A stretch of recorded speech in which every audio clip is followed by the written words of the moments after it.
ծառերի գանգատը։ Մեր տված փայտից կրակ են անում, տուն տակ հացնում, թոնիրը վառում, կերակուր եփում, փափուկ հաց թխում, ուտում կշտանում, բայց մեզ չեն հիշում, մեզ չեն պահպանում, այլ անգութ կերպով մեզ կոտորում են, մեզ փչացնում, ոչնչացնում։ Մեր գերաններից շինում են տներ, հոմեր, մարակներ, ժամեր ու վանքեր, մեր տախտակներից հատակ, առաստաղ, աթոռ, պահարան, սեղան, նստարան, դուռ ու պատուհան եւ այլ շատ տեսակ կահ եւ կարասիք, բայց մեզ չեն հիշում, մեզ չեն պահպանում, այլ անգութ կերպով մեզ կոտորում են, մեզ փչացնում, ոչնչացնում, կամուրջ են շինում, գետերով անցնում, սայլեր են շինում, ամեն ինչ կրում, գութան են շինում, հողերը հերկում, լուծ սամին շինում, ես գոմեշ լուծում,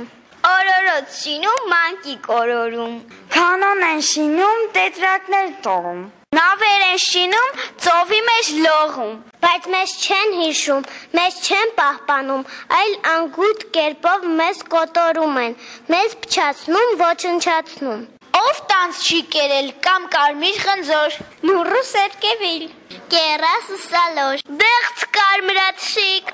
ծիրան անուշիկ, ապա խաղողը և քանի տեսակ կանաչ ու կարմիր թուղթ ու սպիտակ և այդ ամենը մարդիկ են ուտում։ Բայց մեզ չեն հիշում, մեզ չեն պահպանում, այլ անգութ կերպով մեզ կոտորում են, մեզ փչացնում, ոչնչացնում։ Խելոք մանուկներ, դուք որ մեծանաք, մեծ մարդիկ դառնաք, մեզ խնայեցեք, մեզ պահպանեցեք և ձեր հանդերում, ձեր այգիներում ծառեր տնկեցեք։